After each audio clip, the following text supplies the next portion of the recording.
Evening, ladies and gentlemen, boys and girls. Welcome to Emergency Management Associates, coming to you from the Area Command, 392 miles west of Kittiawah Beach, North Carolina. We want to welcome everybody who is joining us here tonight on our program. We apologize. We tried to go on our computer and it didn't work, and I'm so sorry about that. The images froze up on the video part, and I said from the very beginning, no way. So we came away from that, deleted that, and came on the air with our other main part of coming on this program. Our other devices, I'm sorry.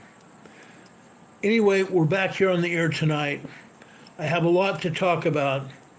I would hope that all of you would take notes and you would be very much aware of what's going on around you. We cannot let this continue. What we continue to see here in our country and around the world cannot continue. I'm going to tell you that. It cannot ever continue, not now, not ever again. It's gone way too far. It has absolutely gone too far. The protests that we saw in December this past year were bad in Washington, D.C. and New York. They've even gotten worse today. Yesterday, the protests continued over in California at the University of Southern California in Los Angeles. Things got really bad there. They are worse today. The situation is worse in California at the University of Southern California in LA. And I'm sure this is going to spread to San Diego and also to San Francisco. We have Berkeley campus up in San Francisco Bay Area, and I have a feeling that's where it's going to go next, and also into San Diego. But it's also gotten worse at other locations around the United States. Today in Georgia, the University of Georgia police deployed tasers and tear gas to control the crowds there.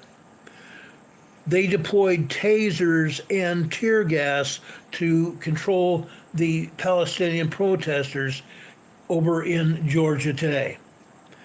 It's stepped up. The violence of the Palestinian protesters has stepped up. The violence that the police are using against these supposed non-violent protesters has also stepped up. The police would not have stepped up their protocol for dealing with these protests if the protesters had not continued to display violence. And that's exactly what happened. Now, I'm going to ask each and every one of you, please don't go near any of the protests. Don't let these Palestinian and anti-Semitic protesters get away with murder. They're already doing that. Don't let them know that you are even near there. Stay away from there, especially if you look like someone from the Middle East. Stay away from there. We had people over in Southern California and also folks in Texas that looked like they were Middle Eastern, and they were arrested. They were arrested. Now, I want to make an apology about a statement I made last night. I made a statement that Ted Cruz had been arrested by the police over in Austin, Texas. That did not happen. There was a gentleman that looked like him that was arrested over in Austin last night. Ted Cruz was not arrested. Ted Cruz, however, made a statement that every one of the protesters should be arrested. Senator Ted Cruz did make a statement today saying that all of the protesters should be arrested. And I absolutely agree with that. Every one of these protesters should be arrested. Why? Because, folks, if we just allow this to happen, it's going to continue, it's going to get much worse, and someone's going to get killed.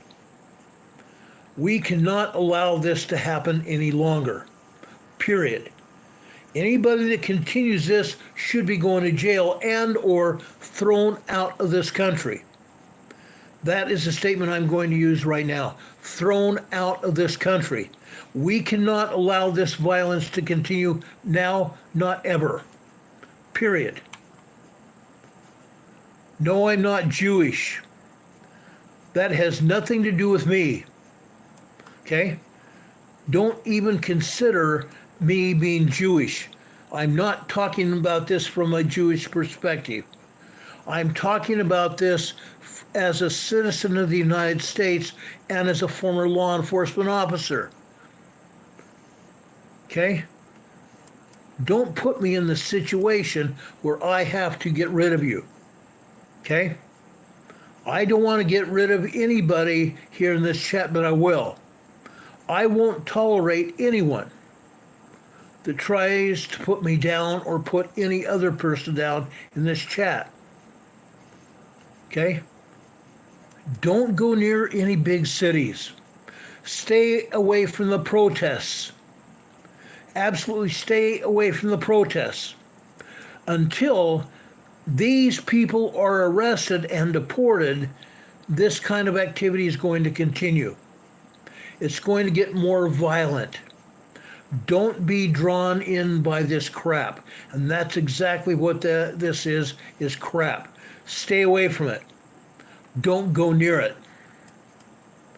Do not go near it. It's not worth your safety or your family's safety either. Don't go anywhere near it.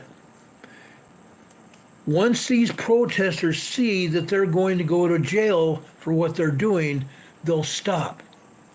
Once these protesters see that they will be deported out of the United States, they will stop. I believe 99% of the protesters are illegal aliens. They should not have been allowed into this country. This is typical of what we see from these illegals. This cannot be allowed to continue. Be very careful with what you do. Be very careful what you do. Don't go near it. Don't get involved.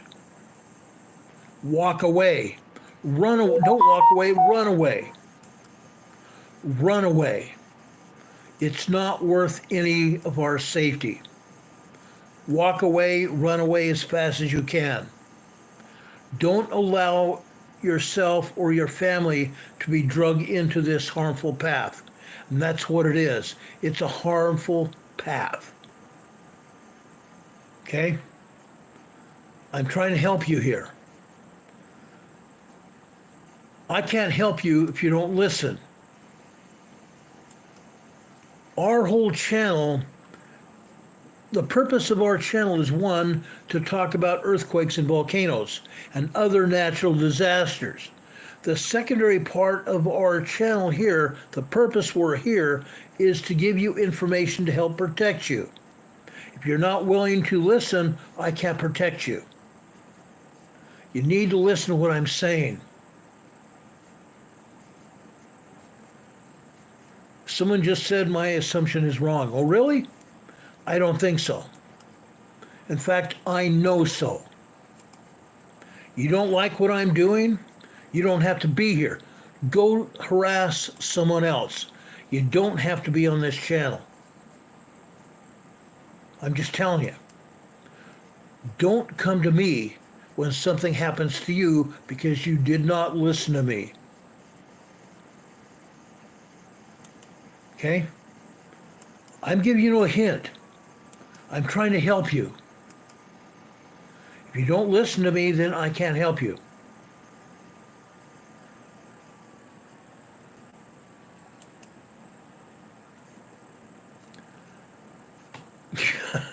NCWQ says she's a troll eater. Absolutely. Remove them. By the way, Demon Catman, I accidentally removed you from the chat last night, and I apologize. I was trying to remove someone else when that happened.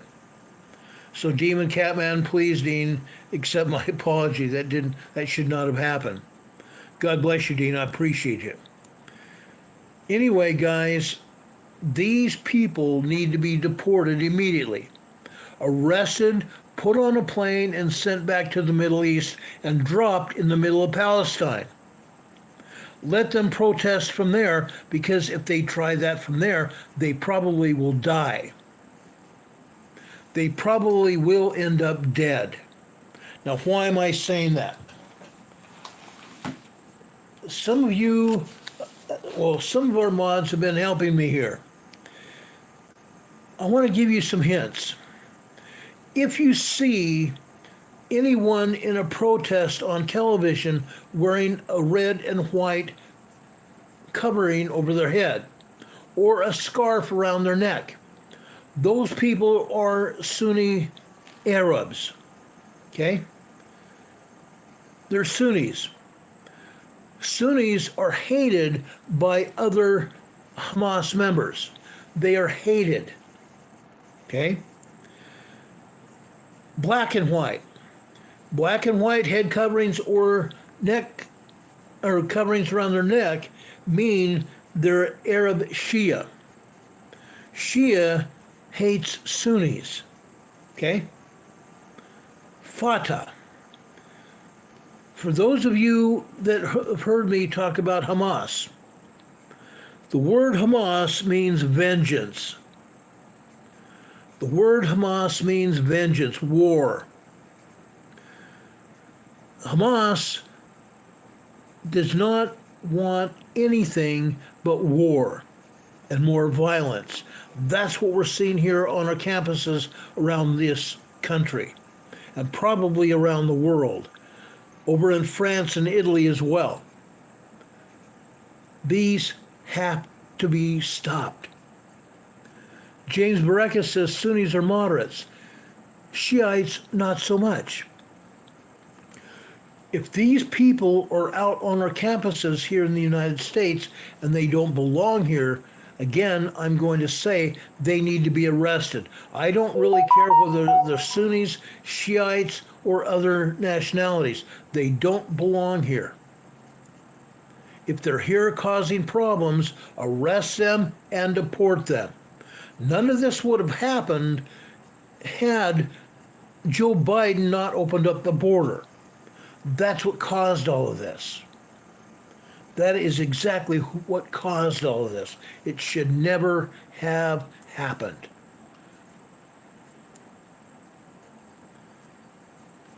Hamodi, if you don't like what I'm doing, you don't have to be here. Remove yourself. Go someplace else. You don't have to be on this channel. Okay? I'm doing my job. I am bringing the evidence of what's going on to the people. Nobody else is doing that. Nobody. Nobody's doing what we're doing here. We're trying to bring information here to save your lives and protect your families. We can only do it if we're allowed, and that's what we're doing here. Those of you that don't agree with me, go someplace else. We don't need you here. If you don't like what I'm saying, start your own channel. Start your own channel, as Demon Catman just said. Folks, I'm here on YouTube. This chat is an extension of my home. And I have invited all of you into my home. If you disrespect me, you harass me, you disrespect anyone else in the chat, including my moderators, and you're gone. My moderators will take you down, and I will ban you as well. Don't do it. It's not worth your time or mine. Go someplace else and start your own channel and tell everybody on your channel how bad a person I am. I would love that. I would love that. Anyway, we know who these people are. Many of these people have been arrested by some of my friends in law enforcement, and more of them will be gone. As some federal authorities have already said, they will arrest them and remove them from this country, and I'm hoping that will happen. Remnant Truth is saying the trolls are home invaders. You're right. Sweet Polly Purebred says Ron is on a rampage. You might be right about that too. I'm telling the truth. I personally am tired of our country's invasion by these illegal aliens, and these illegal aliens coming into our country causing problems. These illegals have joined other people that have come into this country illegally and established terrorist camps in our country. And now these terrorist camps are putting these individuals out in various parts of our country to cause more problems, to disrupt the status quo. They need to be kicked out of this country, period. If they try to get in my face or anywhere else, guess what? I'm trained to deal with it. All of you aren't. You guys aren't trained to deal with it. I am. I dealt with it for 24 years on the street, and I've dealt with it a few other times since. I'm going to stand up to protect you, and I'm going to stand up to protect my family and anyone else that's near me. I will not allow anyone to get hurt because these dirtbags come into our country. And that's exactly how I feel. These people are dirtbags. I called them dirtbags when I was on the street, and I'm calling them dirtbags now. They don't belong here. Shinobi is asking me to train you all to fight the aliens. It's not worth it. Let the authorities handle it. I'm asking you again to leave.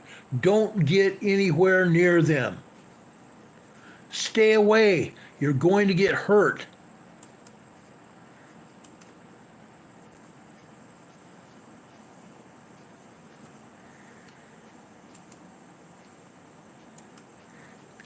Well, somebody says they're going to do whatever they want to do when they want to do it. Well, guess what? You're gone. You're gone. Sorry, I don't agree with it. Okay? I didn't agree with what they said, they're gone. Let them go start their own channel and harass me from there. That's fine. James Bareka says this is not political. But I was born in the same hospital as Donald J. Trump in Jamaica, Queens, New York. I was not born in the same hospital, but I was born of goodly parents. They raised me how I am today. I am a direct reflection of who my parents were and what they stood for. And now I'm standing up for you as well. Plain and simple. That is my goal. That is what I am doing, and I'm not going to get away from it. I support those leaders who stand up for our country and who do the right things for the right reasons at the right time, whether or not anybody else is looking or watching. Okay? We do not have to put these illegals up in expensive hotels around our country or any other country. These people are illegal aliens. They do not deserve the best of the best. They come here and protest and disrupt our countries, and we allow them to stay in the top-notch hotels around the world? BS. Toss them out. Remove them. If they think they have the right to protest, do it over in Palestine where they won't last a day. Okay? They want to have a redress of grievances, let them go talk over to Hamas. They won't last a day over there, period. Now, Demon Catman said it here in the chat, and I'm going to back this up. You need to stay on topic with me, or you will be removed. You need to stay on topic, or you will be removed. Something else I need to ask all of you now. If you enjoy this channel, give us a thumbs up. If you enjoy what we're doing here on the Emergency Management Associates channel, give us a thumbs up.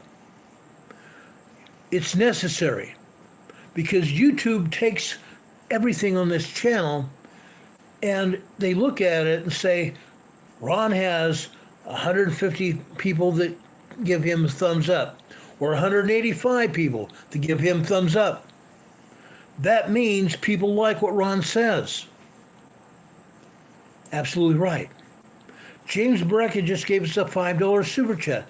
Thank you so much, James. I just gave you an Emergency Management Associate sticker. Thank you so much for that. God bless you for that. We appreciate everyone who's supporting this channel, whether you give us super chats here or you send donations to our PayPal location that is going to show up in the program description directly below this video within 15 minutes of us leaving the air tonight. You'll find a program description after we get off the air. You can go there to our PayPal addresses and leave us donations there. We greatly appreciate that, helping to support our program and keeping us on the air. You can also go there, and in the top part of that program description, you're going to find our address. You'll find our address. Our address is 104 North Green Street, Box 105, Morganton, North Carolina. Zip code is 28655. We appreciate all of your donations. We appreciate all of the cards and letters we get here. If you want to send us a donation, make sure it's inside of a card or a letter. That way, nobody can see what you're doing from the outside of it. We appreciate that. I read every card and letter that we get. I tell you guys about these cards and letters when we get them as well. I appreciate it very much. It keeps our show on the air. When I first started this program, some over 5 years now, I didn't realize it would cost money to keep us on the air, but it does. It does, and I appreciate all of you helping me keep this on the air. Richard Smith says, I would hit 1 million likes if I could. I appreciate that too, Rich. Really do. George Mitchell's asking me, mention to me 2 Timothy chapter 6. Let's go there really quick because I have to talk about, I need to talk about earthquakes and volcanoes going on.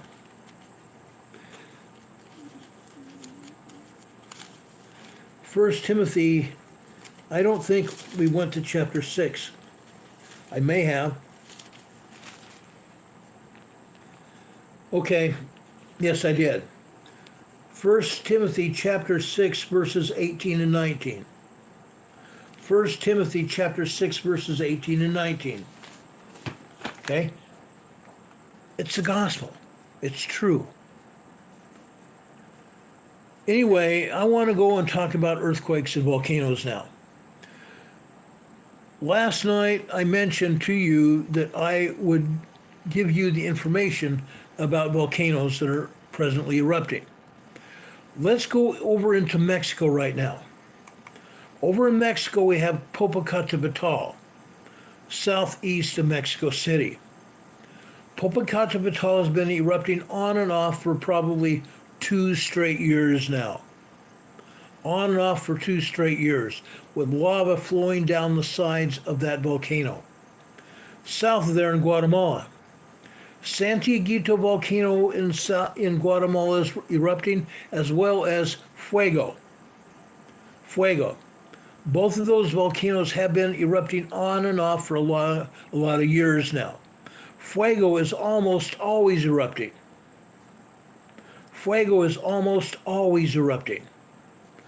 Over in Colombia, over in the South American continent, Colombia,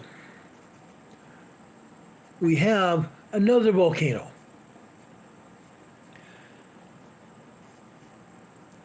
That volcano is now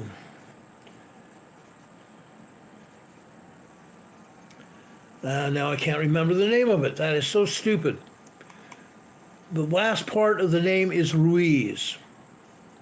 Gosh, I can't believe I forgot the name of that volcano. The last part of that name of that volcano is Ruiz. That has also been erupting off and on for several years now. It first started erupting about 3 years ago, and then it's been erupting on and off since then. That's not the only one.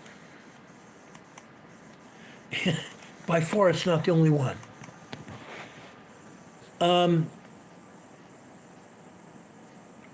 Let's see here. Sangay volcano, going south from Colombia, Sangay volcano in Ecuador, and Reventador, a sister volcano to Sangay. Sangay volcano erupted up to 19,000 feet high. Today, 5,800 meters high. Incredible, huh? I mentioned just a minute ago that Santiaguito volcano had also erupted up to 14,000 feet high, 4,300 meters high. Incredible eruption there. Fuego, we don't have a satellite photography because there's clouds there and we're not able to see what Fuego is doing, but Fuego is erupting. Okay? Over in Peru, south of Ecuador, Peru, southern Peru, we have another volcano that is erupting, and it has also been erupting for quite some time. Sabancaya volcano. Today, it erupted up to 24,000 feet high. 24,000 feet high. 7,300 meters high. Another volcano over in Ethiopia, over on the African continent. Erta-El, E-R-T-A-A-L-E, Erta-El volcano. It's in the Danakil Depression in Ethiopia. It has also been erupting. It's been erupting now full time for the past 3 days. Increased activity at that volcano. It's going to continue. That volcano has a history of erupting. And when that volcano gets going, it erupts and doesn't really stop. Okay? Klyuchevskoye volcano over in the Kamchatka Peninsula. Klyuchevskoye volcano has also been erupting. And another volcano. And we've talked about that volcano quite a bit. Shiveluch volcano. 3.5 years ago, Shiveluch volcano erupted up to 85,000 feet high. I've mentioned this on previous broadcasts. USGS denied it. For 3 days, Shiveluch volcano had been erupting, and USGS denied it happened.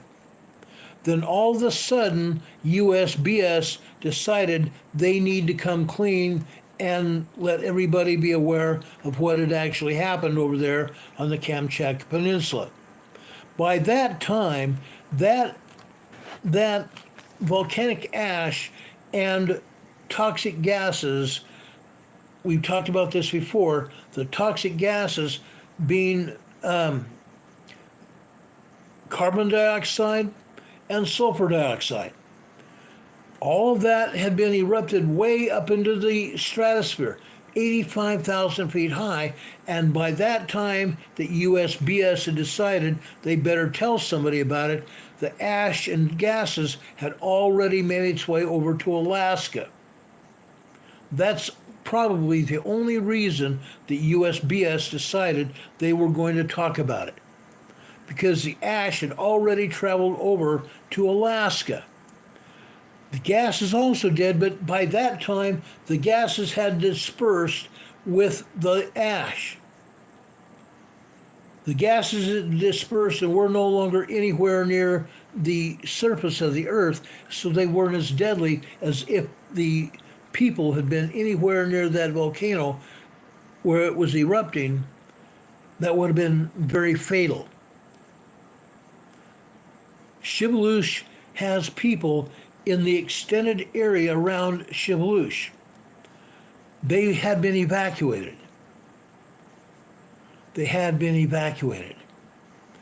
Kleocheskoi volcano just south of Shiveluch is also erupting. And again, it's been erupting off and on for a long time now.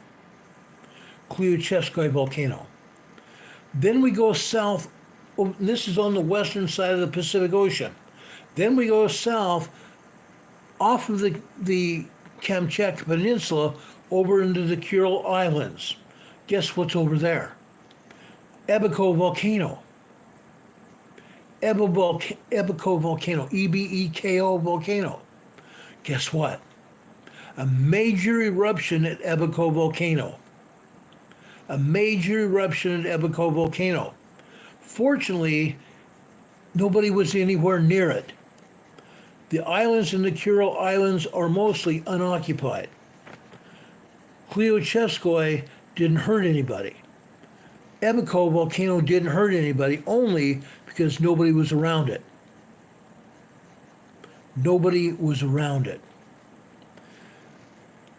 Now, according to all of the scientific instruments over in the Kuril Islands that monitor the volcanoes there is an increased thermal signal in the inner crater of Ebeko volcano.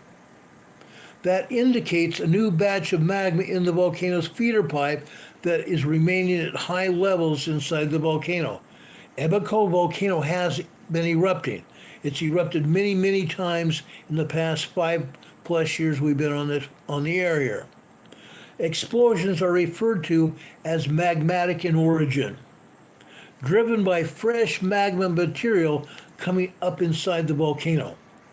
Most of the eruptions from Ebeko volcano have been considered phreatic. Ejecta. The lava ejecta is consisting solely of what they call old country rock. Lava being ejected that's been inside that volcano since the beginning of time. Old country rock. It's indicating an interaction between waters around that island, and heated conduit rocks.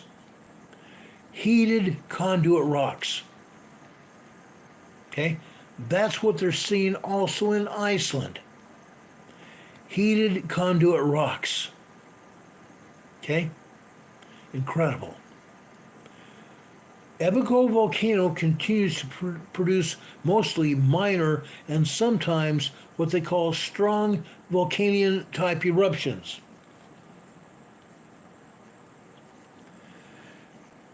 Now, Ebeko volcano erupted up to 11,500 feet today, which is 3,500 meters above sea level, out of the volcano.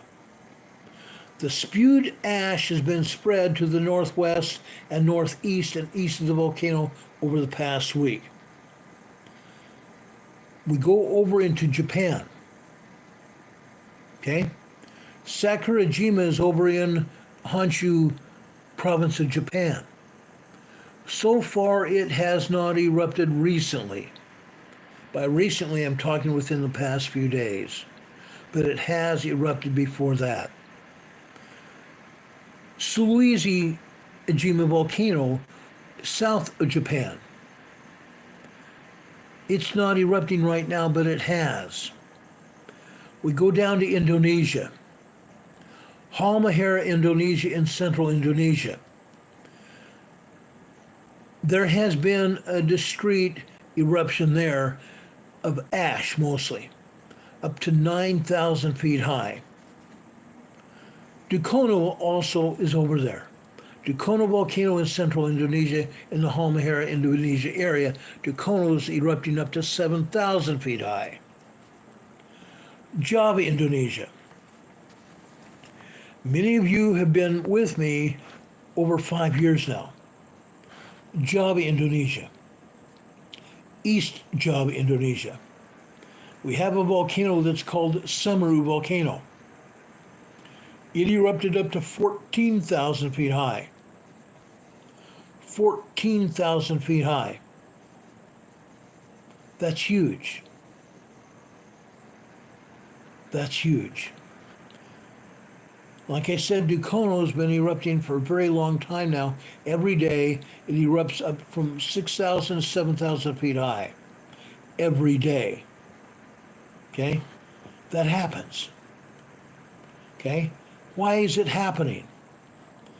Folks, when we get eruptions over in Indonesia area, you have to equate what's going on with the volcanoes to the earthquakes in the area.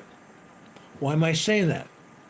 Folks, Indonesia, the Indonesia area, the greater Indonesia area, including Papua New Guinea, over into south of there, over into Australia, and eastbound over into the Solomon Islands, Vanuatu, over into Fiji, Tonga, Samoa, and down into New Zealand.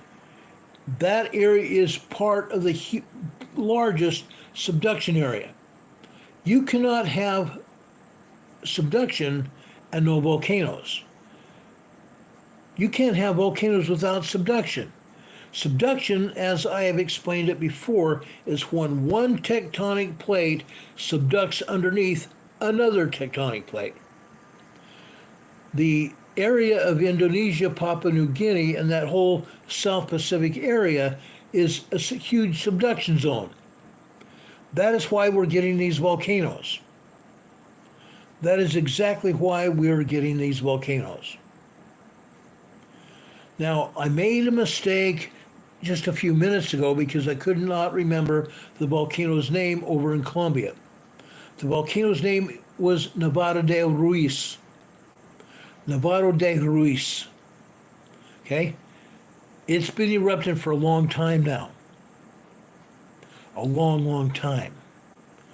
It probably will continue to erupt into eons in the future. Okay? I'm just saying. I've been watching it. I've been telling you about it. I've been telling you about it at least once a month for who knows how long now. Okay? There's also a volcano over in Chile. It's not erupting right now, but it has. Nevado de Chilean. Nevado de Chilean. And there's two other volcanoes in that same area near the Chilean-Argentine border. 3 volcanoes there. And they are all erupting at one point in time. It is a huge volcanic area.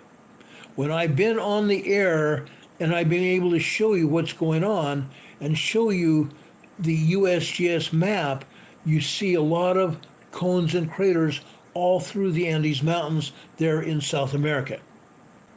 It's a huge volcanic zone. Huge volcanic fields all over that area.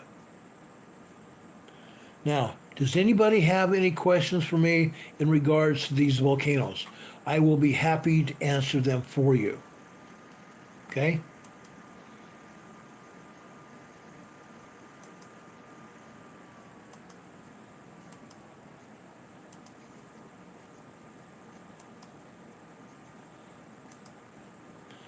I just got rid of somebody else. They told me to shut up. They're gone. NCWQ caught them, and I put them out of their misery.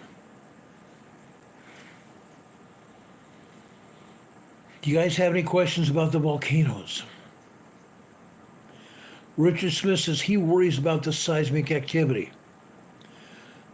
Folks, I'm concerned about the seismic activity as well. I can't let it worry me. I cannot let it worry me. Why? Because, folks, if I let it worry me, I let it bother me, then I'm not going to be any good to you, and you're not going to be any good to me. You can't let it worry you. These things are going to happen. I promise you, these things are going to happen, but we can deal with it. We can deal with it, and we are.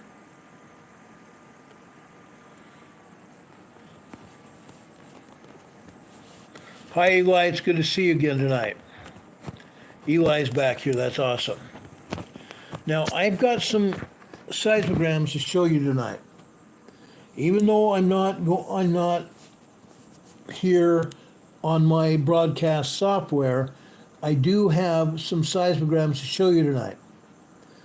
There's a lot going on.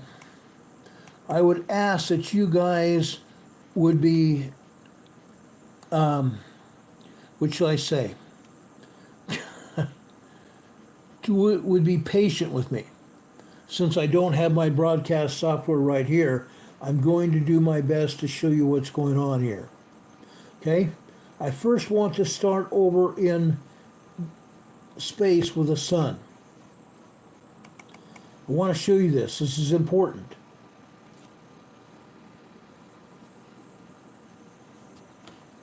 Look at this, guys. This is the sun as we presently could see it here. Yes, this is all satellite photography. But look at the sunspots. Look at the Earth-facing sunspots here. This is telling what's going on. These eruptions from these sunspots throw plasma radiation out into space that is Earth-facing.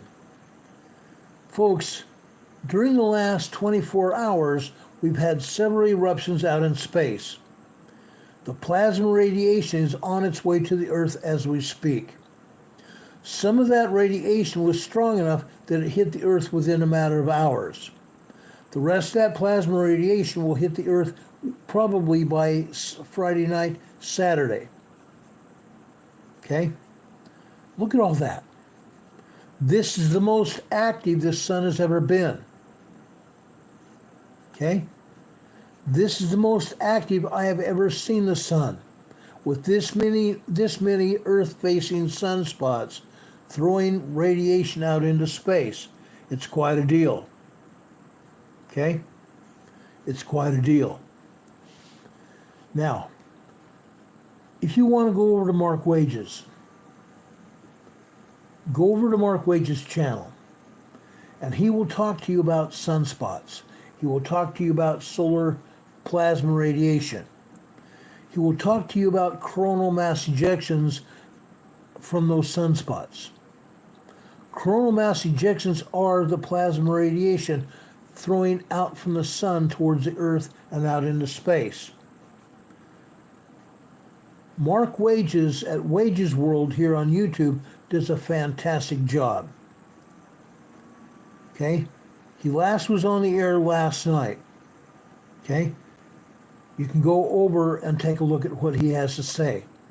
After our program is over, go and take a look at his. Mark Wages is an expert. Mark Wages is an absolute expert when it comes to the sun and the activity on the sun. Now, I want to go over here to Baltimore Harbor. Okay? As you remember, just weeks ago, this ship here, the Dolly, ran into a pier at the Francis Scott Key Bridge and brought down the bridge. Last night I said it was purposeful, and I stand by that observation. was purposely done. But look over to the right of where that bridge is. Folks, the bridge has been cleared out of the water except for that remaining part of the superstructure of the bridge that is on board the dolly right now. Each section of that superstructure weighs hundreds of tons. They have ocean-going barges with cranes on them that are bringing all that superstructure out of the water. They are going to open a fourth channel by probably tomorrow, which will allow ships to go in and out of Baltimore Harbor. This is good. This is good. Now, when this ship ran into that bridge piling and brought down that bridge, there were 6 construction workers working on the bridge, filling potholes on the bridge. When this ship ran into that bridge piling and brought down the bridge, it killed 6 people.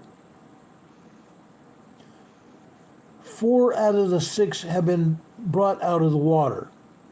There still is 2 more people. There still are 2 more people to be found there.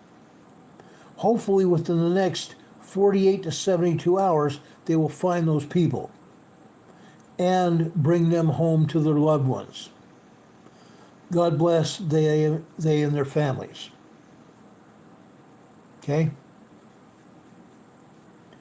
Now, I applaud the city of Baltimore. I also applaud the United States Coast Guard personnel and also the personnel that are manning those cranes and barges to bring out that debris out of the water. This is probably being brought out faster than it probably was thought to be. Hopefully, they'll get this waterway back open and also help reestablish that bridge again. Okay? I will keep you informed as to what's going on there in Baltimore as we go forward. Okay? I'll definitely keep you informed what's going on. Something else I want to talk about are earthquakes in California. I want to show you this. I've been telling you about earthquakes down in Southern California. I've been talking to you about earthquakes down in Imperial Valley. This is a USGS seismogram. Anytime you see a blue seismogram, it's coming from the USGS. If it's any other color of seismogram, particularly red, red is a signature color signifying the Pacific Northwest Seismic Network. Blue is always USGS. I'm going to show you a lot of seismograms tonight, but this I wanted to start here in Southern California because this is typical of what's going on. The United States Geological Survey is not talking about earthquakes here in the Imperial Valley. They're not showing any of them, but look what's going on. Look at the earthquakes, and not just minor earthquakes either. Look at all the tremors that are happening in the Imperial Valley that USGS isn't even talking about. This is critical. It's critical. Look at those large earthquakes here, guys. Look at the large earthquakes. That one in the upper center of the seismogram here. Folks, this was cut off. The top of this that top of this earthquake here and the bottom of it was cut off. On the left and the right side of that earthquake. The left, we see the foreshocks, the tremors that led up to the major part of that quake. No, this was not a major earthquake. However, this was at least a 3.5, 4.0 earthquake. That was a 3.5, 4.0 earthquake. Why? Why do I say that? Look at the signature to the right of that. Okay? You can see that triangle earthquake signature off the right of the main quake. That is called a secondary quake. That secondary quake allows us to realize what USGS is not showing us. This was much larger than what they show here. This earthquake was a 3.5 earthquake. Look at the one that's almost directly above it. That is also a 3.2, 3.3 earthquake. We also have a bunch of other tremors and minor earthquakes there as well. Over to the left. Actually, no, before we do that, over to the far right on the seismogram. You see an earthquake over there. It's in red. The red markings are computer made, allowing the seismologists to know, hey, we need to look at this. The red marks are computer made. The computer's telling the seismologists, hey, this needs to be looked at. Over on the right-hand side, we have an earthquake, don't we? This earthquake is nearly a 3.0 earthquake. However, look over to the left. That 2.8, 2.9 earthquake on the right led to the earthquake on the left here. Okay? Look at the time element on there. Okay? This earthquake happened yesterday evening. This earthquake here is at least a 3.5, 4.0 earthquake here. Incredible. Why is USGS not showing this earthquake on the earthquake map in the Imperial Valley?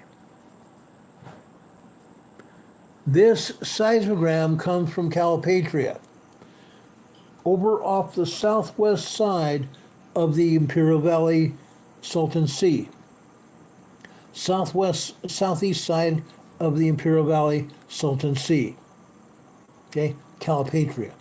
Look at all the earthquakes that are happening that USBS is not even talking about.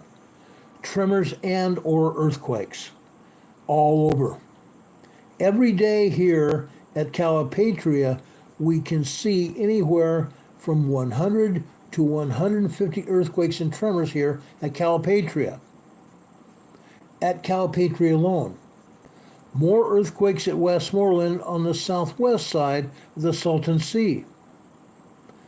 And more over in El Centro. 3.0 earthquakes in El Centro. All the time. 5 to 10 3.0 small quakes are happening in El Centro every day. The town of Imperial south of El Centro. Tremors and minor earthquakes today. Also, we go to the southeast from there to a town called Holtville. Good old Holtville. Holtville has a seismograph there. The Salton Sea Desert Research Station seismograph. If I were to show you that, we'd see a lot more tremors and minor earthquakes in Holtville as well.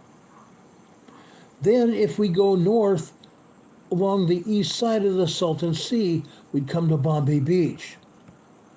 Bombay Beach, we're seeing 3.0 to 4.5 earthquakes every day. Multiple 3.0 to 4.5 earthquakes every day at Bombay Beach. Every day. What I'm showing you now is only a look at what's going on. It's a small example of what's actually going on in Southern California. We're seeing it happen every day. Literally every day. Now, I want to go over here and to the Pacific Northwest. Why? Folks, over here in the Pacific Northwest, we have earthquakes happening every day. every day we have earthquakes happening here in the Pacific Northwest. I want to show you something. Okay? This is a picture of the slow slip earthquake going on in the Pacific Northwest. Starting off here at the top. What I'm showing you here with my cursor here are earthquakes happening in the area of the Puget Sound. The area here of the Puget Sound, and also this area right here where we have another volcano that is not very often talked about. And in fact, over the past 5 years, this program is the only program where we've even talked about it. Okay? Where do you see my cursor here? And unfortunately, I can't enlarge this here.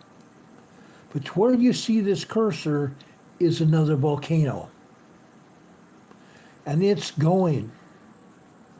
It's going.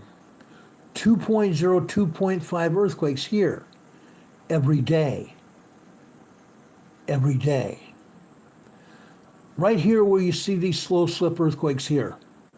1.0 to 1.7 tremors here in the Puget Sound. Why are we getting these here?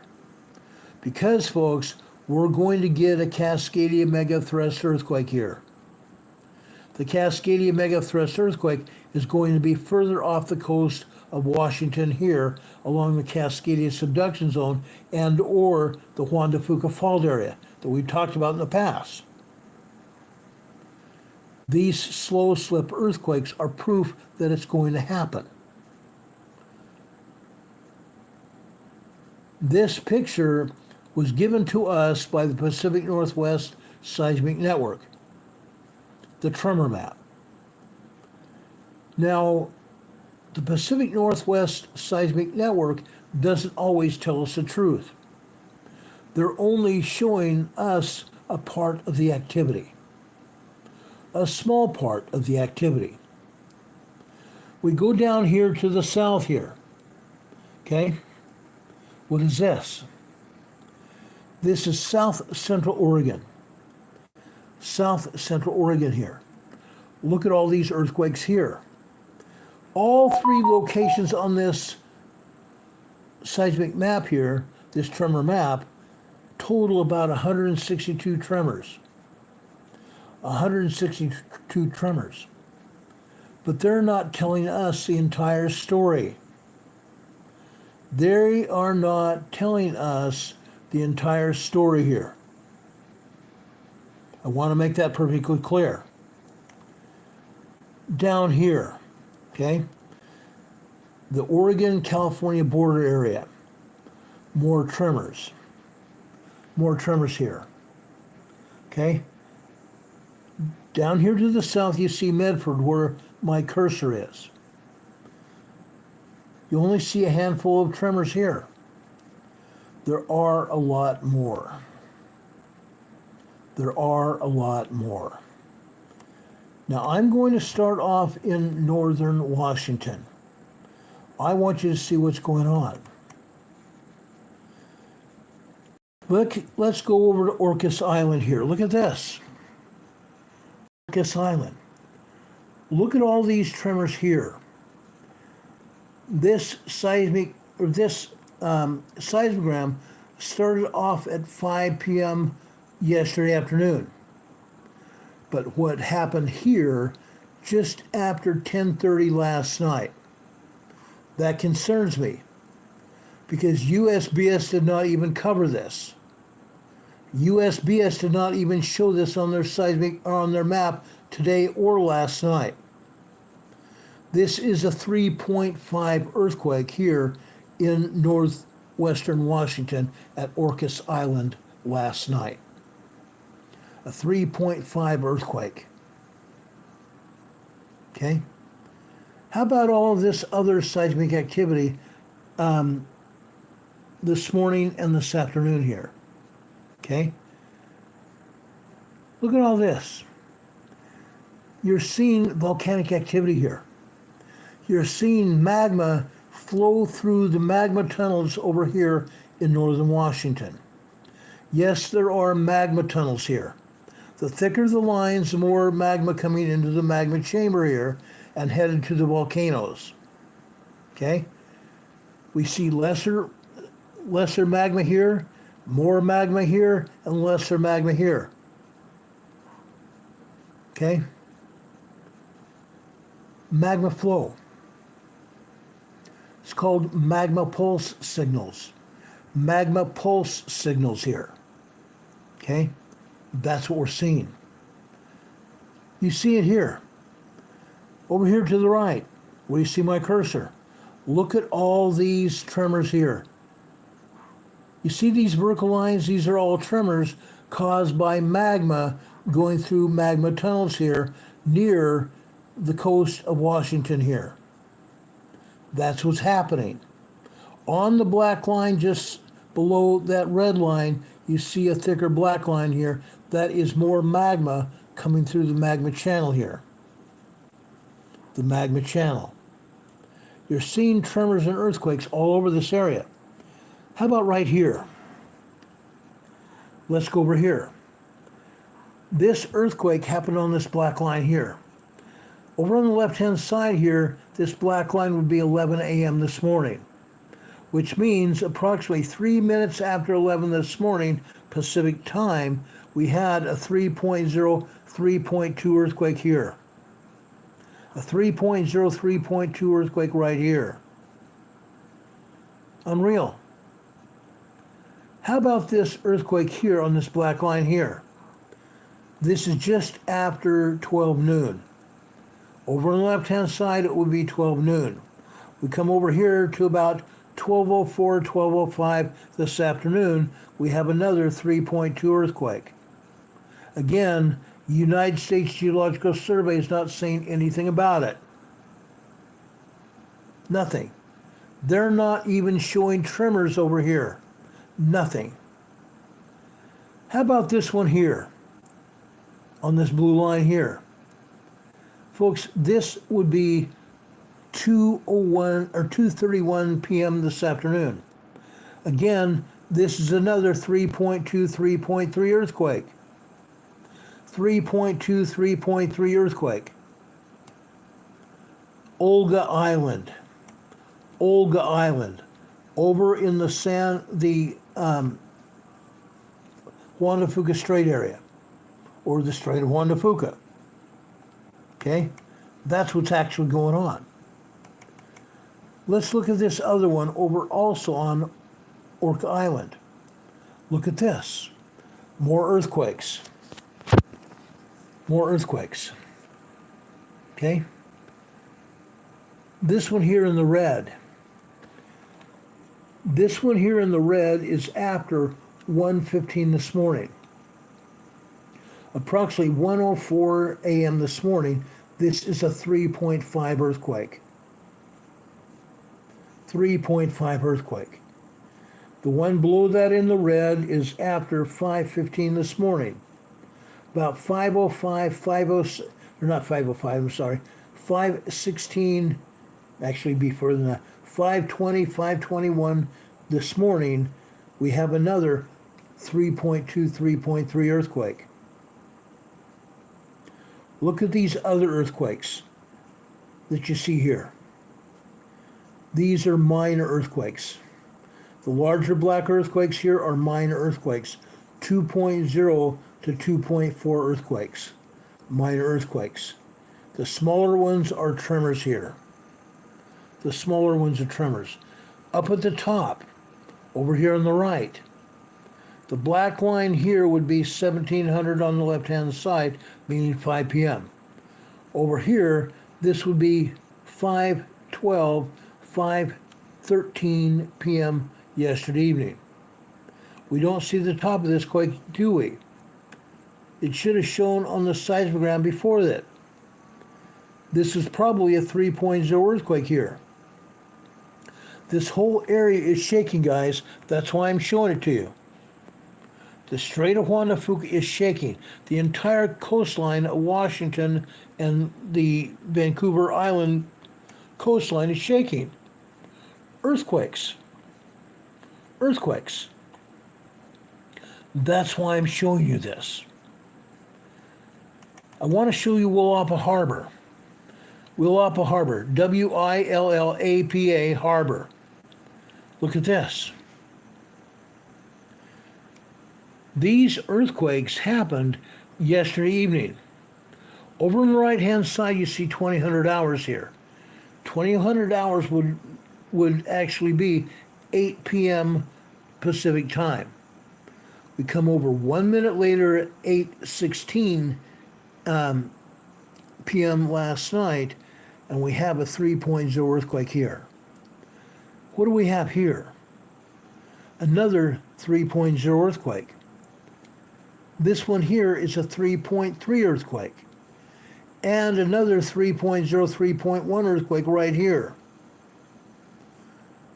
Small earthquakes. 3.0, 3.9 earthquakes happening here near the coastline. At the coastline of Washington. Willapa Harbor. This is what I'm talking about. United States Geological Survey doesn't talk about it. The Pacific Northwest Seismic Network is not even mentioning these tremors and earthquakes on their tremor map. They're not showing them. Why not? Inquiring minds want to know. Inquiring minds want to know. And I can show you more earthquakes up and down the coastline. I want to go to Mount Constitution. Okay? Mount Baker, the seismogram from the Pacific Northwest Seismic Network didn't show us a lot of stuff at Mount Baker. So I came over here to Mount Constitution. In the past, what goes on at Mount Constitution is probably also happening at Mount Baker. They're only 40 miles apart. Look what we're seeing here. We have a ton of volcanic activity happening here at Constitution. A ton of activity happening here at Mount Constitution. Every one of these earthquakes here are minor tremors and minor earthquakes. Tremors being a 1.0 to a 1.9, and minor earthquakes being a 2.0 to 2.9. Okay? Incredible. And USGS and the Pacific Northwest Seismic Network don't bother to put this up on the maps. Mount Constitution Volcano. This should be concerning. This should be very concerning since they're not talking about it. Let's go south to Mount Rainier. Good old Mount Rainier. I want to go over to the Pacific Northwest Seismic Network on this one and show you Camp Sherman. Mount Rainier, Camp Sherman. Let's go over here to the top line here. We can hardly see a black line here at 1700 hours over here on the left-hand side. You see where it says 1700? That's 5 p.m. Pacific time. We go over here to about 5:38. Actually about 5:39 p.m. yesterday evening. Concerning, yes. Folks, we don't see much of the top of this earthquake here. Probably a 3.0 earthquake, at least. We go over here to the right. Over on the left-hand side, this would be 6 p.m., 1800 hours over here on the left. All the way over here, this is now 6:12, 6:13 yesterday evening. Another 3.0 earthquake right here, where you see my cursor. You see this big, huge signature here. This is a magma churn signal, guys. Magma churn signals typically are large enough to be 23 to 24 lines high. That's not the case here. This magma churn signal is 9 lines high, meaning what it's telling us is this seismograph was turned down to 46% of real world. This seismogram is only showing us 46% of real world. That's pretty bad. The seismologist turned down the earthquake seismograph, turned it down, so they're not showing us exactly what's going on, which means this earthquake up here after 5:30 last night was probably closer to a 4.0. The same thing with this earthquake over here to the right. A 4.0 earthquake may be larger, a moderate earthquake. Here, this churn signal, off to the right here, these vertical lines here are steam signatures, meaning Mount Rainier is steaming. Mount Rainier is steaming. Anyone living near Mount Rainier is seeing this. They're seeing puffs of steam coming off the top of the mountain. 6 to 7% of all magma is water. 6 to 7% of all magma is water. That is why we get steam coming from these volcanoes. Okay? Now, we go down here to this blue line here. This is today. Okay? This is over on the left-hand side of this blue line, it would be 1:30. Over here, this is about 1:40 p.m. this afternoon. This looks like it could have been a 2.8, 2.9 earthquake.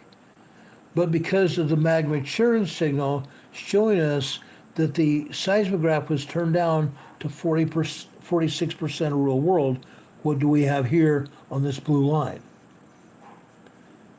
This would probably be a 3.3, 3.4 earthquake. 3.3, 3.4 earthquake right there. And over here to the right, okay? This also would probably be a 3.5, 3.7 earthquake here. Again, the United States Geological Survey is not showing us what is going on here. They're not talking about it. They're not showing these earthquakes at all. We have to go to the seismograms to see it. That's why I'm showing you this. This seismogram is a Pacific Northwest Seismic Network, PNSN seismogram. Okay? Salas says it's getting worse, USGS. You're right. It is getting worse. The politicians have told the managers at USGS not to show the activity on the map because people will move out of those areas because they know that a larger earthquake is incoming. We've talked about it. We've talked about it on this show. Just last Friday, we talked about the Cascadia megathrust earthquake, and guess what we're going to do tomorrow night? We're going to talk more about the Cascadia megathrust earthquake and what you can do to protect yourselves. The Cascadia megathrust earthquake is going to affect everybody, all of us, coast to coast and probably around the world. That's why we're going to talk about it. Demon Catman, one of my mods and one of my dear friends here in the chat, he says the volcanoes are recharging in the Cascade Mountains. They most certainly are. All of the volcanoes around the world are recharging. That's why we're seeing steam at these volcanoes. That's why we're seeing earthquakes at these volcanoes. The magma coming into these volcanoes is serious. More and more magma hitting the volcanoes. Okay? Salas says, just hide them. The public doesn't matter. That's pretty much the philosophy of the USGS. They don't need to know because the public doesn't matter. Lives don't matter. I say BS. BS to the USGS. lives do matter, and I'm proving it every day here on this show. Okay, this was Camp Sherman at Mount Rainier. Well, guess what? There's more to show than that. Let me go over to the USGS seismogram. USGS claims that their seismograms are only takeoffs from the Pacific Northwest seismogram. I beg to differ. You did not see all this activity on the Pacific Northwest Seismic Network seismogram. They didn't show it. I'm showing it to you now. Almost continuous earthquakes and tremors all day and all night long. Look at that. Earthquakes all over the place. Right here.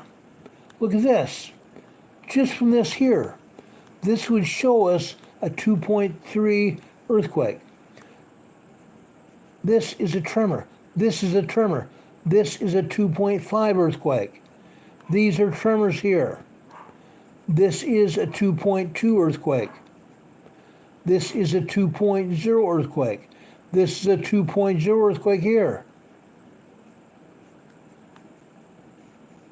Here. What do we have? This is at least a 2.3 earthquake, possibly larger. Possibly larger. Look over here to the right of that earthquake. Again, this is showing a secondary wave, a secondary quake. This would tell me that this is larger than a 2.2, 2.3 earthquake. This is probably closer to a 3.0 earthquake, because that secondary wave goes out here another 30 seconds. The secondary wave lasted 30 seconds here. How about this earthquake here? This would appear to be a 2.0 minor earthquake. How about this here? This concerns me very deeply. Why? Because if we look closely at this earthquake, look closely at this earthquake here. The top of this earthquake has been cut off, hasn't it? We cannot see the bottom of this earthquake here. Look at the duration, the width of this earthquake. The width of this earthquake is showing that the earthquake energy was hitting and continued to hit for at least 30 seconds. This was a long duration quake. Probably close to 3.5, 4.0 earthquake. Right here. Again, we can't see the bottom of it, but we see the top of it here. Actually, we can't see the whole thing because they cut it off here.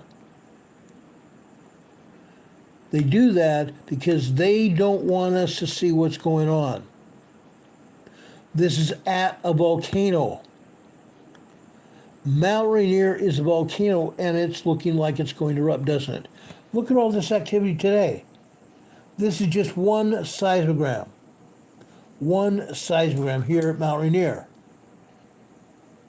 That's concerning. That is very concerning. Let me show you another seismogram coming from the Pacific Northwest Seismic Network at Mount Rainier. Folks, this is coming from Emerald Ridge. This is the HHE seismogram showing very low frequency waves hitting here. The magma causing these low frequency waves here. Look at this. All these are low frequency waves here. These low frequency waves are causing these earthquakes I just showed you. Look at all these. Very intense VLF waves here. Meaning there was a lot of magma coming into Mount Rainier during this time period. Okay? It starts way before even 5 p.m. yesterday evening on this seismogram. It got heavy duty here. It got more intense after 8 p.m. last night.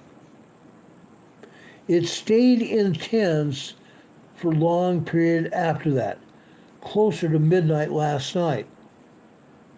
Midnight last night is right here. It got less intense after that. But What happened early this morning after 1 a.m. here? Look at the intensity of the magma coming into the magma chamber here at Mount Rainier. Mount Rainier is going to erupt. Mount Rainier is going to erupt. That's why we need to see this.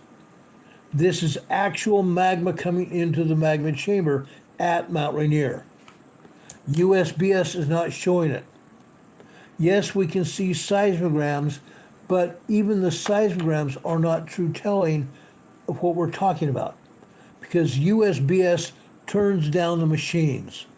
USGS and the Pacific Northwest Seismic Network turn down the seismographs so we don't see real world. This here is real world. The VLF waves here are real world at Mount Rainier. Okay? Let's continue this conversation here. Okay? Let's go over to Mount St. Helens. Good old Mount St. Helens. I want to show you East Dome. There is a seismograph sitting on the top of Mount St. Helens, right on top of the crater, right on top of the volcanic rock that was laid there when the volcano last erupted. The lava settled there. The lava settled and it became a large rock at the top of Mount St. Helens. East Dome, Mount St. Helens. Look what's going on here. Look at this activity. Look at the activity. It hardly shows anything from 5 p.m. until 1:30 this morning. Hardly anything. That means the agency turned down the seismogram. Turned down the seismograph. They turned down the machine. The machine does not automatically go berserk, as it would show here. And I'm saying berserk because look at all this activity. It does not automatically kick up like this. Nature does not do this. Nature begins in small increments, and then it gets to be this way. But they're not even showing small increments here. None at all. They are lying through their teeth. The Pacific Northwest Seismic Network is lying through their teeth. Hours go by, from 5 p.m. here until 1:30 p.m. here. 7.5 hours go by here. And they turn down the seismograph. And then they turn it up some to show us what's going on, because they want to know themselves what's happening. Look here. We're seeing larger and larger seismic energy here. 2.0 earthquakes, tremors building up as well.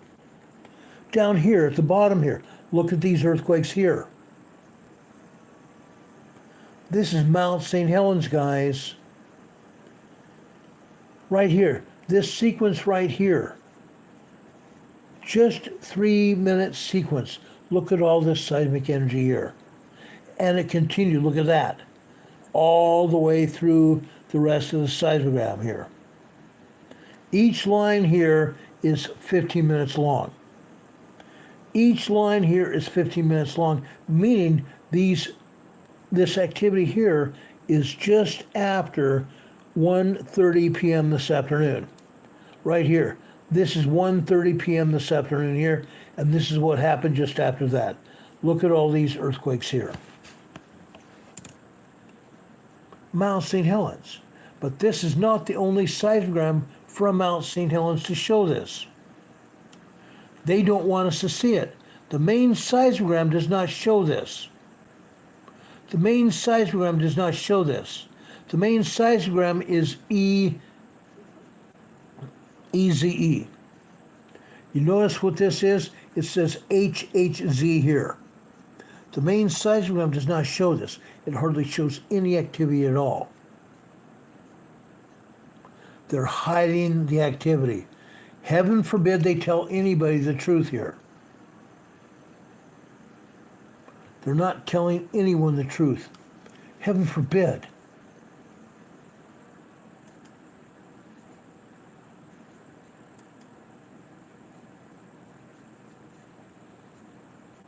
They're just not telling the truth.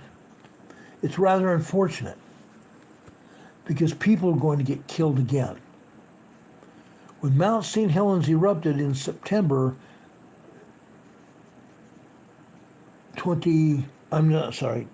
September 1989, October 1989, people were killed. People were killed because the USGS would not evacuate people and keep them evacuated. Things looked like they were calming down for a little bit at Mount St. Helens, but then the volcano actually erupted. There was a lot of activity. It calmed down. And then the activity erupted. Is that what's going to happen again? Because the USGS wants to lie to people? Mount St. Helens is very, very active. This is another seismograph from Mount St. Helens, from another seismograph sitting up on the top of the magma plug, or the lava plug here at Mount St. Helens. This is called September Lobe, SCP. SCP. Look what we're seeing here. Look what we're seeing here. Last night at 5 p.m., it was fairly quiet. Yes, there was magma coming into the magma chamber. Then after 1900 hours, 7 p.m., it got violent now. More and more magma came into the volcano. This is intense. Look at this. This is intense, but look at this here.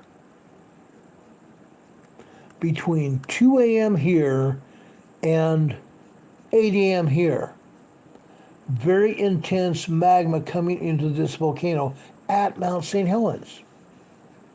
And yet, USGS is not showing anything happening there. They're not even showing tremors at Mount St. Helens today. They're not showing any of this. Look at this evening. Look at this, actually not this evening, this afternoon. This is very intense again this afternoon. Between 1 p.m. and 3 p.m. here. 1,300 hours and 1,500 hours here. 1 p.m. to 3 p.m. It got intense again. USGS says nothing. Heaven forbid they say word one. They are just waiting for Mount St. Helens and Mount Rainier to blow. That's basically where we're at here. That is basically where we're at. Okay? Now, I want to go over into Oregon. Mount Hood, nothing much is happening. Very, very little is happening. It's quiet. Mount Hood, you can almost hear a pin drop around and inside the volcano. That's what's going on. Very little magma at all at Mount Hood. However, there's another volcano south of there. I want to show you Sisters Volcano. It's not just one volcano though, it's three. Three separate and distinct volcanoes there at Sisters Volcanic Complex. Sisters North, Sisters Central, and Sisters South. One seismograph monitoring all three volcanoes. It has been in the past year very active here at Sisters Volcanoes. Look up here, okay? Over on the left-hand side, this would be 8 p.m. over here last night. We get over here, okay? Now we're talking about 8:10 p.m. last night, okay? A 3.0 earthquake. A 3.0 earthquake right there. Then another one hit. This time a 3.5 earthquake here. A minute and a half after the first one hit, we have a 3.5 here. Then over here we get another 3.0. 3 earthquakes in the matter of 3 minutes here. Okay? 8:10, 8:12, and 8:13 last night. 3 small earthquakes here. 3 small earthquakes.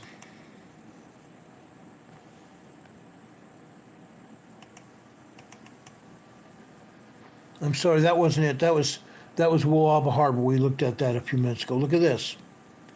This is Sisters Volcano.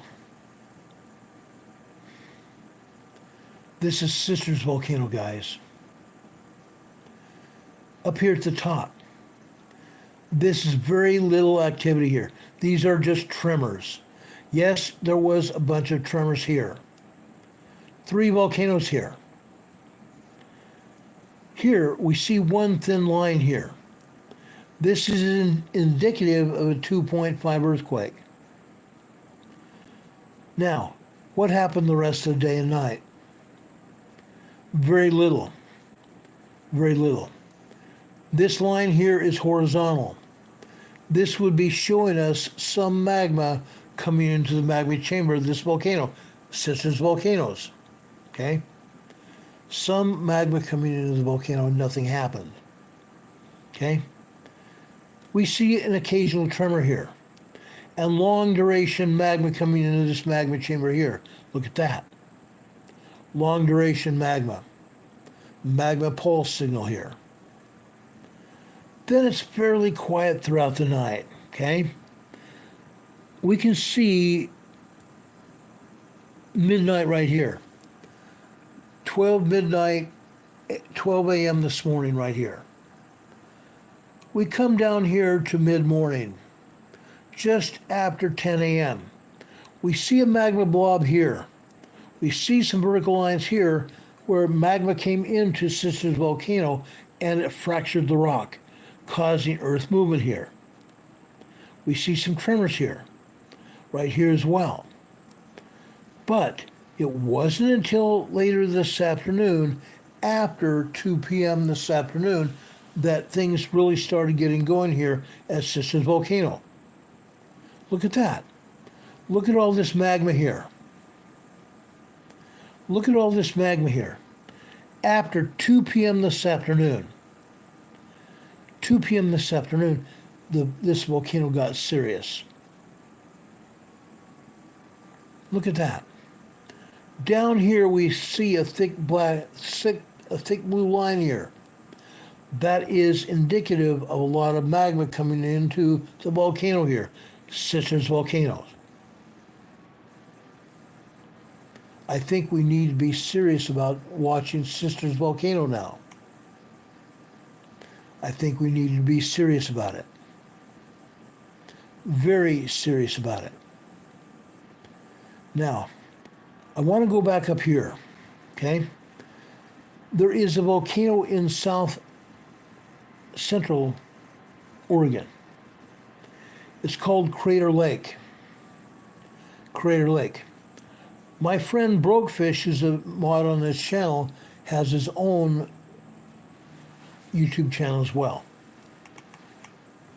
He talks about Crater Lake frequently. When he came over here the other day and helped us mod on this channel, he talked about Crater Lake and what was going on. Let's see what's going on at Crater Lake right here. Look at this. The seismogram here started at 2200 p.m. last night, 10 p.m. We did see some magma coming into the magma chamber here. Again, off and on here for several hours. Right here, just after 1:15 this morning, on this line right here. Look at this. Magma coming into the magma chamber causing rock fracturing. These tiny tremors here are rock fracturing. Magma coming into the volcano under pressure here. This is Crater Lake, a volcano. Then they turned down the seismogram. They turned down the seismogram. throughout the rest of the morning. Look at this. Right up into 7 a.m. this morning, nothing happened. Why did they do this? Why did they do this? Heaven forbid we see the truth of what's going on here. Heaven forbid. Then what happened this afternoon? They turned it back up a little bit here, and you're seeing some magma coming into the magma chamber here at Crater Lake. What happened here? Look at these thick lines here. This is indicative of a lot of magma coming into the magma chamber. And yes, we're also seeing some thin vertical lines here, meaning tremors caused by the magma coming into the volcano, meaning rock fracturing going on. The more magma, the heavy duty magma we see coming in to the volcano is causing rock fracturing, earth movement. Crater Lake. Look at this today, this evening. Right before I came on the air, I pulled this seismograph. Look at this. That is serious information here, guys. Look at all this magma coming into this volcano here. Crater Lake.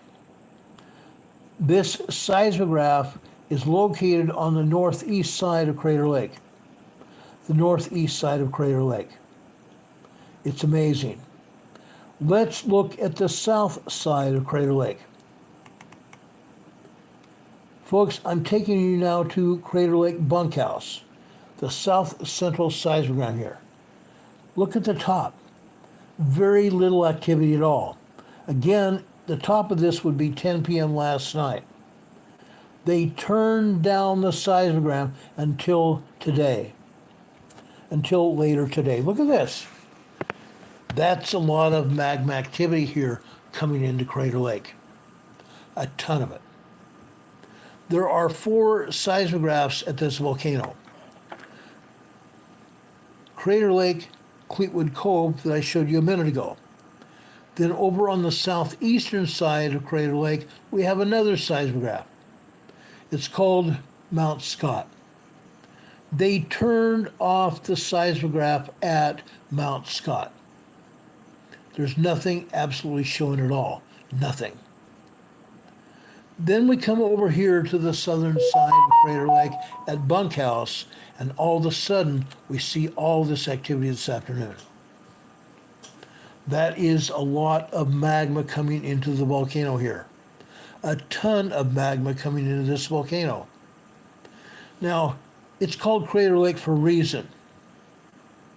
It is called Crater Lake for a reason. Folks, let me talk about this for a minute. Let's talk about this for a minute. I showed you a lot of activity at these volcanoes. There's a reason. There's a reason. Some of these volcanoes are getting ready to erupt. Some of these volcanoes are getting ready to erupt. Race versus Wilson, it's not a super volcano. No, it's not. But it is a volcano, and it is part of the Cascade Mountain Range. The Cascade Mountain Range volcanoes starts off in southern British Columbia, Canada.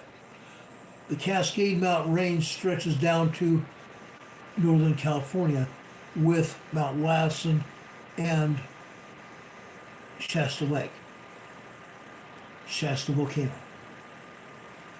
This is over in south central Oregon, Crater Lake. It's called Crater Lake for a reason. The last time Crater Lake erupted, the lava settled down into the rim of the crater. Over the years, a lot of rainwater, the water table rose into what it is today. Crater Lake is a huge alpine lake, a very cold alpine lake. Can you imagine what would happen when this volcano erupts? Imagine what happens when this volcano erupts. That hot molten lava is going to hit that cold mountain water. There's going to be a catastrophic explosion. a catastrophic explosion when that hot lava hits that cold water. It's going to go miles into the air. Literally, miles into the air. Millions of gallons of water are in that volcano right now, at the top of that volcano. I don't believe that Crater Lake is anywhere near ready to erupt, but you saw by the activity. And I have to stand by this because I've been studying the activity at Crater Lake for years now.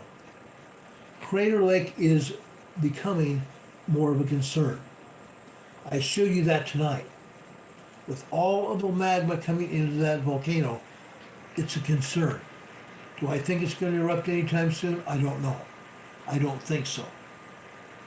There is not sufficient evidence to show that it's a huge concern right now. There has been other evidence of it in the past. But again, they have shut down one seismograph over on the southeastern side of Crater Lake. Shut it down. Why? Why are they shutting the seismographs down? Because they don't want people to know what's going on. Why are they not showing everything going on? Why are they turning off the seismographs or turning them down where it's not recording anything? Inquiring minds want to know. Now, this has nothing to do with Biden. This has been going on for years now. The politicians are telling the people at the Pacific Northwest Seismic Network and over at USGS not to say anything. Or if they do, only say what the minimum is that they want us to know and nothing more. They only want us to know the bare minimum. But people are going to get killed because we don't know everything. I am trying to afford you that right. I am trying to tell you every night what's going on. Not just these volcanoes, but other places as well. And earthquakes around the world.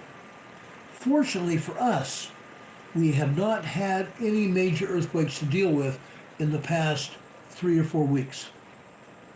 No very strong 6s. No very deadly 7s and larger. We've had a few 5s. We've had a bunch of 4s today, literally around the world. Mexico, South America, Central America. It happened. As I've shown you, we've even had some 4s in Washington today at the volcanoes. But heaven forbid they tell us about it. Some of you felt that seismic energy. Some of you live near Mount St. Helens. Some of you live near Mount Rainier. You felt the earthquakes happen.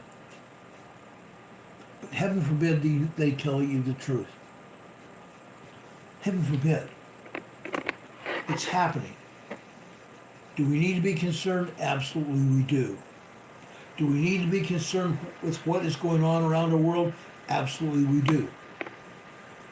We told you about the riots that are going on. People are going to get killed. People are going to be injured because people are being too stupid. Those people need to be thrown out of this country. There is no rhyme or reason to keep them here. They want to cause problems, they can cause problems back in their own homelands. And that won't last very long. It won't last very long. Brothers and sisters, we've come to the end of my program tonight. We have given you information that's very valuable. I hope you've taken notice of it. We told you about volcanoes around the world. We told you about some earthquakes. We told you about danger points. Each one of our lives hangs in the balance. What are we going to do about it? What are we going to do about it? Are we going to sit back and not do anything and hopefully survive? Or are we going to tell our politicians, do something about this or you will be out of a job. That is how we need to handle this. Call our politicians around the world and say, stop it right now or else. And that or else is your job. Kel Griffin's here in the chat says, Ron, I live in the UK, the city of Bath. We are an ancient volcano, but we still have the hot springs. Could it wake up? Yes. Yes, it could.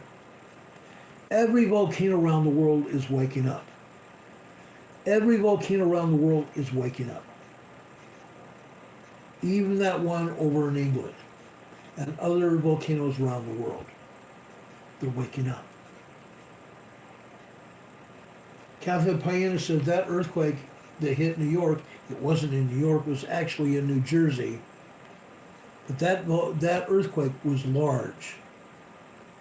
USGS tried to make it sound like, oh, it's just a 4.5. It was not.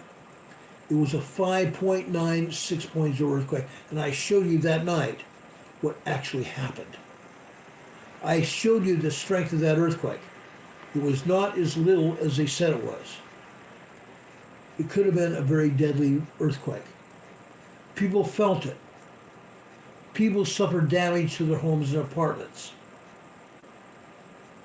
People need to be aware of it because that area is still getting aftershocks now. Aftershocks are hitting New Jersey every day. Those earthquakes, aftershocks are probably going to hit for months. For months. That's what's happening. Okay? You need to be aware of it. You need to take that action to help protect yourselves. You need to take action to try to protect yourselves.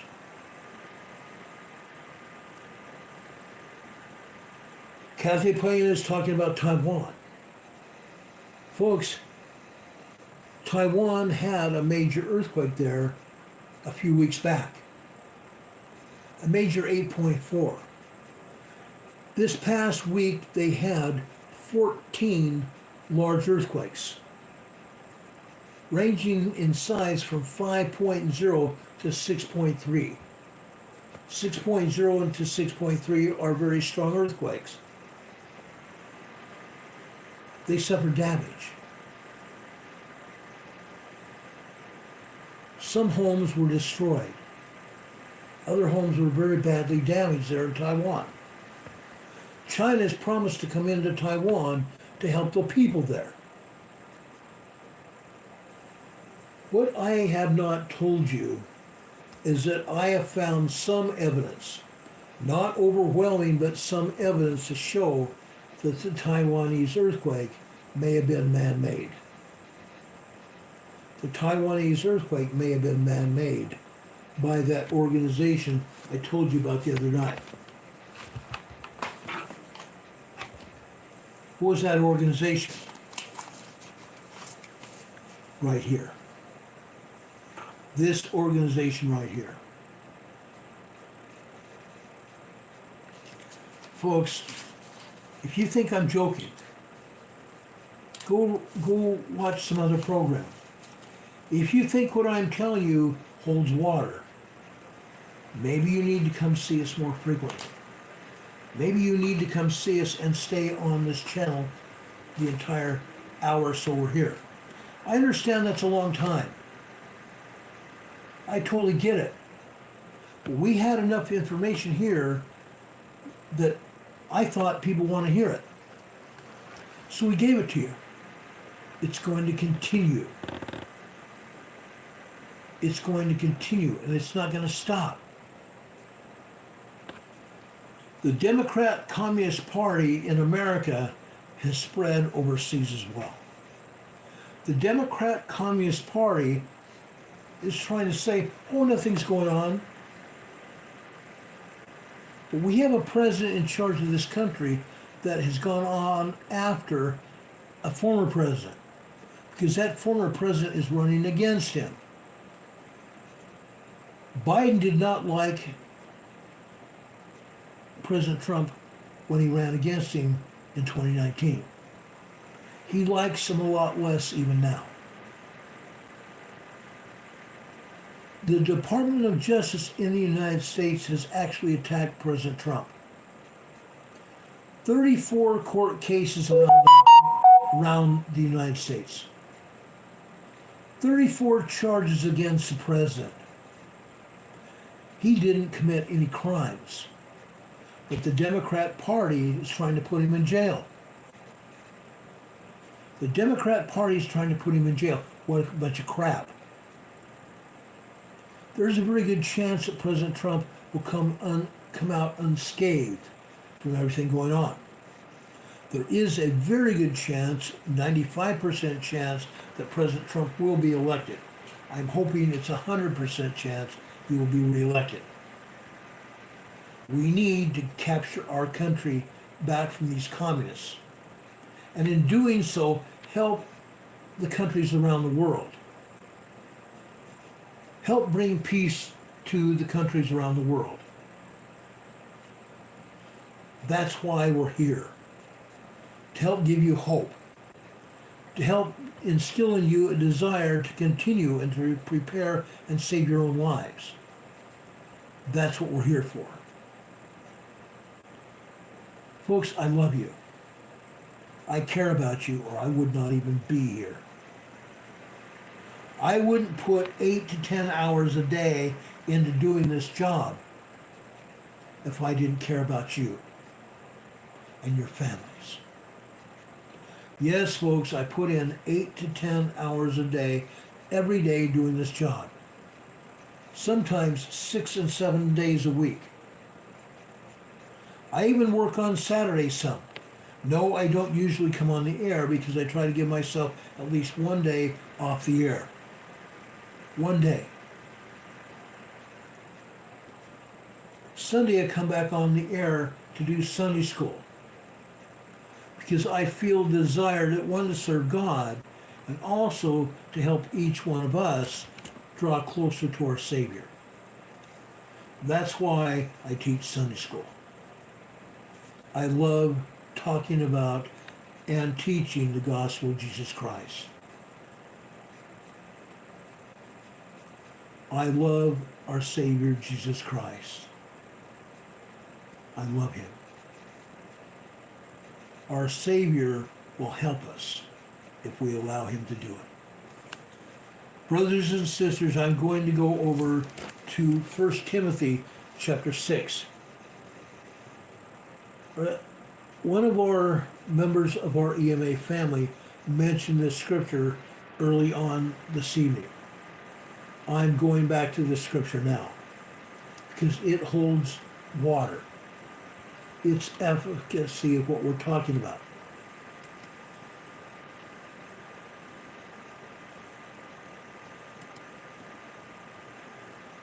Okay?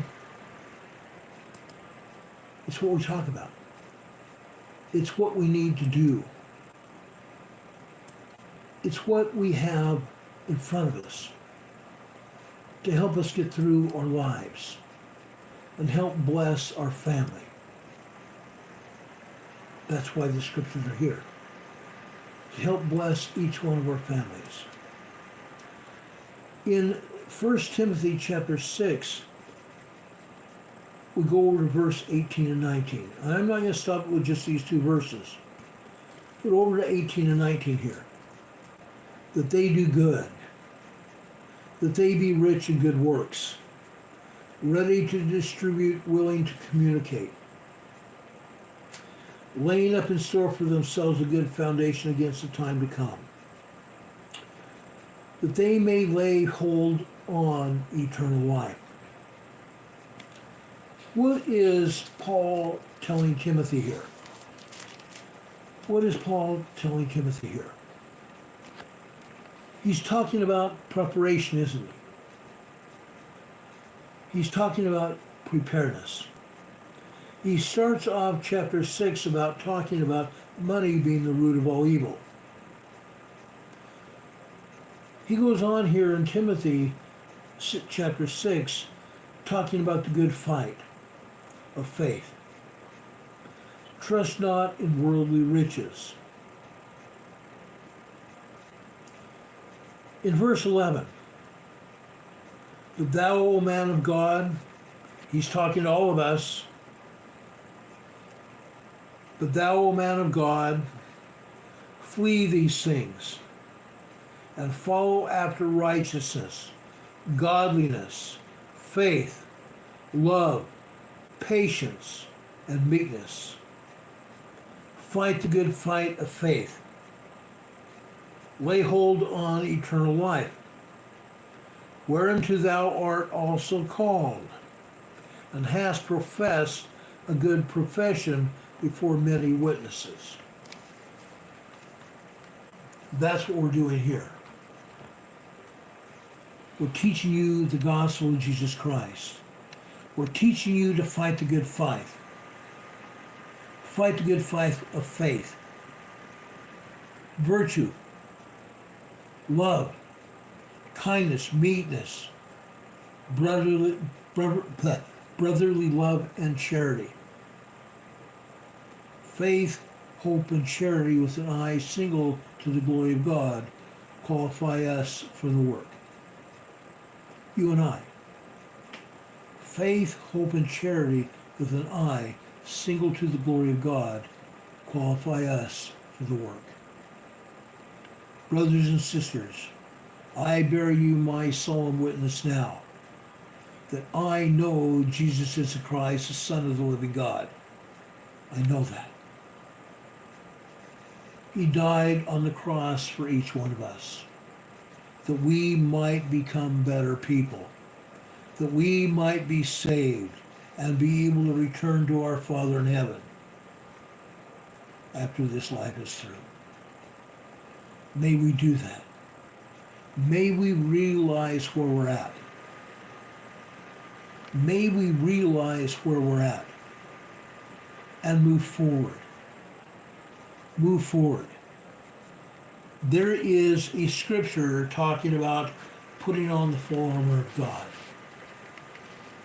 I'm challenging each of you tonight to put yourself in a position to put on the full armor of God. Stand firm. Then with the belt of truth buckled around your waist, with the breastplate of righteousness in place, with your feet fitted with the readiness that comes from the gospel of peace. Take up the shield of faith, with which you can extinguish all of the flaming arrows of the evil one. Take the helmet of salvation and the sword of the Spirit, which is the Word of God. Put on the full armor of God. Ephesians chapter 6, verses 14 through 17. Do all of this so that we would put on the full armor of God, that you, myself, and our families might be saved in the kingdom of God. I will be back here on the air tonight, later, if anything major happens. If anything major happens, I will be coming back on the air to tell you about it as soon as the information becomes available.